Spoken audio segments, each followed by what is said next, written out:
السلام عليكم ورحمة الله وبركاته. هردفتوتا channel جبريل رضوان official. الرجع سجنتان داتا كان إنساني لفه سجنتان تيجتوني مالي يجون قيس النولمو. إيجا سجنتان تياس قافدو سيفين ديبسا سجنتان يتودا. إيجا سجنتان قافدو سيفين ديبسا تنجتو نموت عدد داخل إنساني ليه سنوتها. إيجا الرأي في الرأي نجلي سجنتان تنجل كباتي يوتيوب خير تيجودا. إيجا في ليه hedduu takka namni Facebook irratti story irratti na gaafatanii jira. Gaafiilee san hundaa'uu deebisaa qabadheetiin gama keessan dhufee jira. Hanga dhuma qophii xiyyaatiin na waliin turaan isiniin ja'a. Namoonni channel kiyyaa faaraa taatan subscribe, like, share godhuun dagatina. Namni takkaffaa kan na gaafate qamar tokkicha baadiyyaa sanii ja'a Facebook nisaa. Gaafii hanqa afurii takka na gaafate. Gaafiin takkaffaan maal jettii seetan? Gaafiin takkaffaan ati eenyu? Ani takkaffaa irratti ani nama garuu maqaan kiyya Jibriil Ridwaan Shamshaddin Ali Ahmadi. Maqaan kiyya eessatti dhalattee bakkiin itti dhaladhee godina Harargee Bahaa magaalaa Baabbilee ganda Duwwaa lamaatti dhaladhee. Egaa barnoota kutaa meeqa barattaa? Kutaa fixeetiin jira jechuun intiraansii fudhadhee qabxiidhaan eeggachuu jira jechuudha. Amma inshaallah asumaanuu qabxii bareedduu kan rabbinaa fidu du'aa hinaa godhaan isiniin jaa daawwattoonni kiyya hundinuu. Gaafiin afuraffaa barnoota diin hagam takka barattee amma hoo maal qara'uu jirta? Inshaallah gaafii bareedduudha. Barnoota diin kitaabaan akka arba'inaa usulaa qara'eetiin jira ammallee qara'uutiin jira jechuudha. Namni lammaffaa kan na gaafate gaafiilee ajaa'ibaati. Dhugaan isiniin jaa gaafiilee ajaa'ibaati. Gaafii tanaa deebisuuf ni mukkara hedduu ulfaatilleedha. Namni na gaafates Mubee GM Facebook nisaa asumaanuu aad godhaadhaan isiniin jaa. Gaafiilee addaati gaa gaafii akkaan jajjabduu na gaafate. Tan na gaafatan jee yaanne deebisuuf ni mukkara inshaallah. Tokkoffaa irratti jaalattee ni beeytaayi.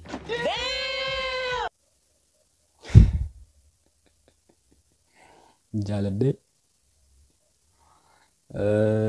maal jeetiin si deebisa saayiba kiyya? Jaalattee ni beeytaayi. Jaaladhee moo? Himuu? Gaafii tana mee maaliin jaadu waan hin jiru wallaalee bara. Gaafii tana jaaladhee sin jaaladheesi. Jaalaltii siif maali? Jaalaltii anaaf 2000 years later. Jaalaltii anaaf waan takka jechuudha.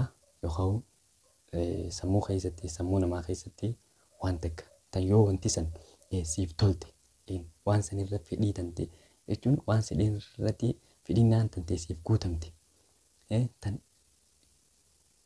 raahaa jechuun bakka gammachuu takka nagarre gammachuu jeetiin ibsa. Garuu yoo sitti hammaatte wanti akka isii dhukkubaa wanti akka isii hamtuu hin jirtu. Tanuma jeetiin si ibsa. Fuulduraaf maal ta'uu feeta? Gaafiin sadaffaatti fuulduraaf wanni inni ta'uu barbaadu saayinsistii ta'uu barbaada. Saayinsistii waa'ee fayyaa irratti jechuudha. Qorataa jechuun saayinsistii wanta akkaatiin ta'uu barbaada jechuudha. Akkana jeetiin siif deebisa. Namni sadaffaa kan na gaafate Bahar Abdii gaafii ajaa'ibaa na gaafate. Gaafiilee babbareedduu dasatti uumaan jettu. Egaa gaafiin takkaffaan maal jettee ni beektaa? Sibiiraan dhufa jettee maaliif haftaa? Jeen dhugattee guyyaa takkaan walagarreetiin jeeni garuu xiqqeeshoo naaf hin hojjenne tanumaa fi malee waan biraatiif miti inshaallah niin dhufa. Niin dhufa sibira dhufuuf hin ta'a. Gaafiin lammaffaa ta'e inni na gaafate istuudiyoo tante maaliif nan garsiifannee istuudiyoo tiyya? Oh my god! Wow! Siin garsiifadha inshaallah. Siin garsiifadha. Siin yaamaa siin affeera. Taan namni afuraffaadhaa kan na gaafate Samiir Mahammad ja'a. Gaafii ajaa'ibaan isin anumaa wajjin deebisa. Hayaa. Gaafii maal jettii seetanii? Jawfirraa mooniin dhiisa. Gubbarra jaampa jawwata gaafii tan maaliif natti ulfatte gaa maaliin sinii wal. Dhiisi bakka asumaa niin deebisa. Jaalaltii si qabdee ni beektii? Oh hell no! Jaalaltii? Jaalaltii moo? Jaalaltii ni qabdeessa ni yaadadhaa qoy. Jaalaltii nan qabne takkaittii nama nan qabne. Tan namni afuraffaa kan na gaafate Amaanuu Beekamaa jedhama.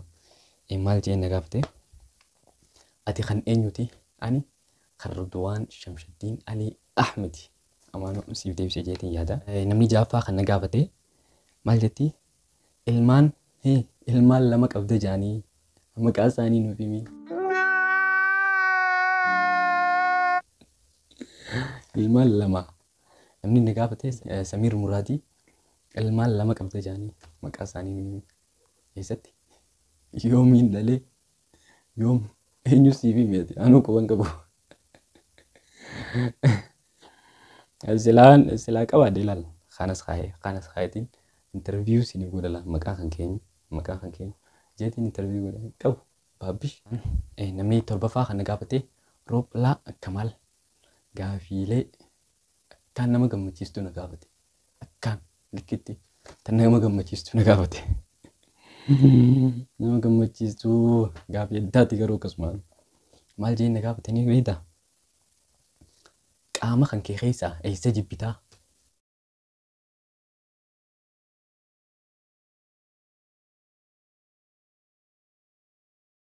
Qaama kee keessaa moo bakka takkaa hin jibbu wallaahi. Maaliif rabbiin guutuu naa kanne bakka takka hin jibbu maaliif hundinuu faayidaa naa qaban. Bakki takka qaama kee keessaa faayidaa anaaf hin qabne hin jiru. Gaafiin taan kijiba guddaa kijibde nuuf himi. Allah kijiba guddaan kijiba akkasiin kijibne dhugatti. Kijiba guddaa akkasiin kijibne. Wakau kijiba takka kijiba xixiqqaan jedhami ilma namaati waan hin ta'eef xixiqqaa takka kijibu ni mala. Kijiba takka ni jirti yaa san akkasiisan malee kijiba guddaa akkasiin kijibne. Gaafiin sadaffaa gaafii bareeduudha maashaallah bakka na gaafatte gaafii tana fa'a. Intiransii qabxii meeqa eeggachuu jirtaa? Intiransii inima tana ittillee manaamu jira tanii yaadee fi tanii manaamu takkuma akkuma tokko tanaa dhuftullee rabbiin akka takka naa godhu. Ati intiransii 500 oliin eeggachuu jira. 500 ol inshaa Allahu ta'ala 500 oliin eeggachuu jira. Rabbi naaf hafidu du'aa naa godha isin. Uummanni viidiyoo tana ilaaltan guututti du'aa naa godha hin fida inshaa Allah. Suheeb Abdusamad yookaan Amaan gaafii takka na gaafate gaafii bareedduudha. Maal jedhee ni beektaa? Ati maaliif yuutuuba kan kee kanarratti nan afeerree ani inshallah siin afeera inshallah qophii gaafadhu siif deebisaa jettu irratti si afeera inshallah akkasii gaafatan asii dhuftee himuu hin dadhabin siin gaafadhu. Egaa namni itti aanu kana gaafate feesbuukni isaa app luqmish jaa asumaanuu aad godhaa fi gaafii ajaa'ibaa takka na gaafate gaafiinis inshallah waan ani itti yaadu jiru na gaafate. Gaafiin maal jetti? Hanga ammaatti yuutuubarraa qarshii meeqa daleeyde hangam takka daleeyde hanga ammaatti yuutuubarraa meeqaan dalage? Sumuuni hin daleyne sumuuni wallaahi hin daleyne. Maaliif? Kanaa dhagaa subscribe isaa subscribe naaf ga'a. Asumaanuu bagana yaadachiistee galatoome. Asumaanuu warri viidiyoo tana ilaaluu jirtan subscribe naa godha. Please subscribe naa godha. Hin daleyne kanaan hin dalaga jeetiin yaada inshallah doraalaan. Ka ajaa'ibaatti hin dalaga jeetiin yaada tanaafuu subscribe like share comment naaf godha. Akkasuma isin irraa barbaada. Tan hijaabik piraayins kunuuzi gaafiilee addaati. Gaafii babbareedduu na gaafattee takkaffaa garuu dhugumatti gaafii addaati. Maal jetti? Guyyaa tokkoof carraa biyya bulchuu yoo siif kennan maal jijjiirtaa? Guyyaa lama silaanaa godhanii fada. Guyyaa tokkotti maaliin jijjiira? 5 minutes later. Guyyaa takkatti wanni ni jijjiiru. Takkaffaa irratti wanni ni jijjiiru. Ilma namaa kan biyyattii tana keessa jiru walqixatti ilaala. Walqixxummaa isaanii mirga isaanii walqixxummaa isaaniitiin kabachiisa. Hunda jechuudha. Saba hunda waa hundaa walqixxummaa isaaniitiin kabachiisa. Takkaffaa irratti wanni ni dalagu. Lammaffaa irratti miskiinni biyyattii tana keessa deemu kun akka gargaaramu tanaan jijjiiraan jaha gaafii takkaffaa sii deebise jeetiin yaada. Gaafii lamaffaa boqonnaan jireenya keetii eessarraa eegala? Boqonnaan jireenya kiyyaa kan duraa bakkeen irraa eegalu baradhee yuutuuba dalagee baradhee hoggaan jireenya kiyyaa mijjeeffadhee boodetti hoggaan fuudhee garteen guyyaa aruusa kiyyaa achirraa eegale jeetiin yaada. Dhumni isaa ta'u dhumni isaa ga'a. Dhumni isaa duuma jeetiin yaada. Akkas jeetiin yaada akka kiyyatte. Namoota tola oolu jecha jiru kana maaliin ibsitaa itti gaafii afuraffaa tasii namoota tola oolu takkaffarratti namoota tola oolu jedhee akkaan itti ibsu namoota waan gaarii namaaf godhan, namoota gaarii namaaf yaadan, namoota gaarii namaaf dalagan, namoota gaariidhaan nama barbaadan kana jeetiin yaada. Akkana jeetiin siif ibsa jechuu kiyya. Taan gaafii tana asirratti gaafachuu illee nutti ulfaata.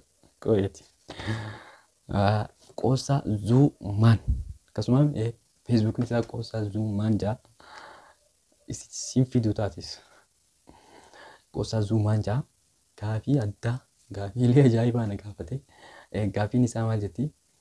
Takkaffarratti gaafiin duraa mudannoo biyya namaatti si mudatte naaf himii jaa.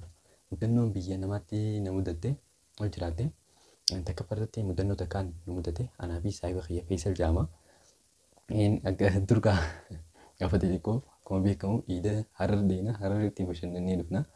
Nu lamaan qofti ani achi dura Harar hin deemne guyyaa takka kana yoo hin deemes deeme malee hin deemne. Guyyaa sanii naa dura jechuudha.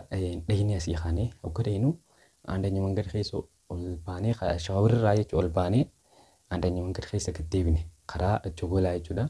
Karaa jogolaa osoo deemu jirru akkana gad deemu jirru nuti yaadni keenya karaa shaawarirri deemu jirraa beekne. Osoo footoo Amiir Abdullaa takarrarra jirtu sana osoo ilaalaa deemnuti karaa shaawarirri deemu dhiisanii andanya mangar keessa jogola keessa gakkun olii deemka eessaa beena deem ganaa shaawarirri deemu jirra nuti akka keenyatti.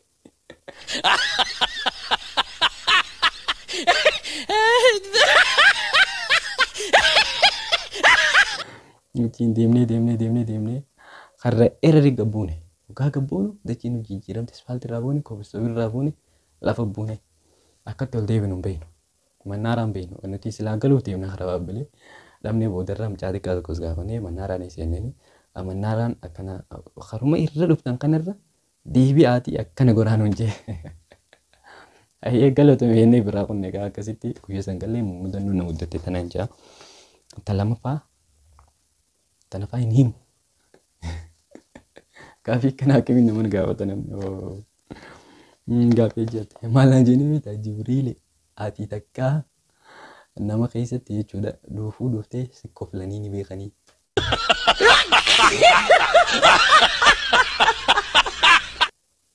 Takkaa maal jeetiin hima hin beekan dhugaa hin dhuufne takkaa hin dhuufne innis hin beekan. Taan Khaalid Abdii gaafii asuma duratti isin deebisee jiru irra deebi'ee na gaafate.